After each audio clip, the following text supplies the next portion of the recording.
icho kwadi muri Zimbabwe ndi Washington marimira kana kuti bozho ngora baba isapo correspondent wa ZBC National FM ndinakutaura pamusoro pechitiko chaitika mukati menzvimbo yatinoshedzera kuti DZ kana kuti dziva rasekwa muguta reHarare. Mune chitiko chaitika mukati meguta redziva rasekwa chaishamisa nekusiriredza vanhu vakawanda chaitika pazuva ranhasi mangwanani kuma6 zuva richibuda.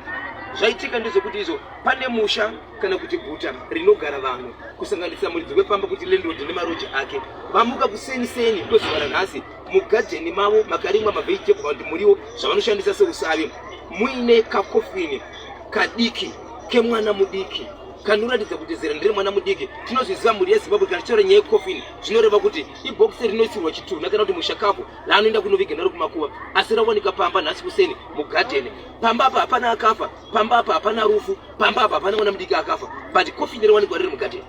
Zvadaro vanhu vaungana kusanganisira muridzi wemusha kuti ndo zvaitika panapa, vanhu vaungana ndokubvunzana muri yeZimbabwe mukati menzvimbo iyoyi hakuna here munhu ane mwana akafa, hakuna here munhu aisa kofini pano. Zvashaika. Ndaita mukana wekufonera nokusvika mukati menzvimbo yedziva rasekwa ndiri mukati mekufamba ndasvika ndataura nababa vepamba ndiri mukati mekutaura navo vaakutaura neni mukati mekundizivisa kuti chii chiri kuitika bhozho. Ndataura navo vakashedza kuti bhozho pamba pano ndepangu, kofini handirizivi kuti ndiramu, asi ndakuriona ndi pano, asi ndakwanisa kushedza mapurisa kuti agouya pano agotibatsira kuti kana zvichinge zvadai so mutemo unoti mapurisa vanofanira kutora kofini. Zvechokwadi kofini vatora, but ndiri mukati mekudzika navo pakugara kwavo vari kutaura vachiti iwo pano pamba ndine maroja nemukadzi wangu nemhuri yangu, asi vhiki rakapera pamusha panapa ndine roja rangu mukadzi angane pamuviri. Ndokusvika pakuenda mukati mechipatara vachibva vanooparetwa mwana achibva abuda akafa, but ndinohwitinisa kuti hazviziviswa nokuti mwana uyu paakaoparetwa akabuda akafa, mudzimai wangu nesu tose takabvusikana kuti mwana afa, takaenda kwaanovikwa akandovigwa akacherirwa, kureva kuti zvakaitika zvakadarika, asi zvanasi zvatizivi kuti chii zvaitika.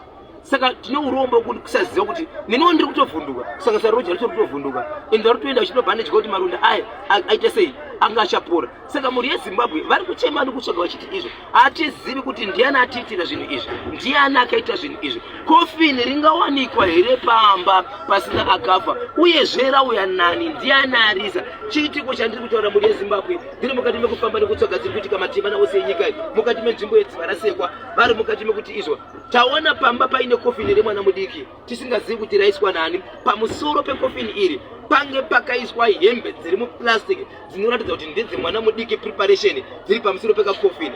Saka hatisi kuziva kuti ndiani aisa kakofini aka. Chiitiko chandiri kutaura izvi chaitika pazuva ranhasi mukati menzvimbo kana kuti location yedziva rasekwa. Saka muri yeZimbabwe hatizivi zvakamira sei, zvichafamba sei, chii chaitika kuti kofini nderani. Munoti kudii muri yeZimbabwe? Munhu here? Kauya rega here? Konderani?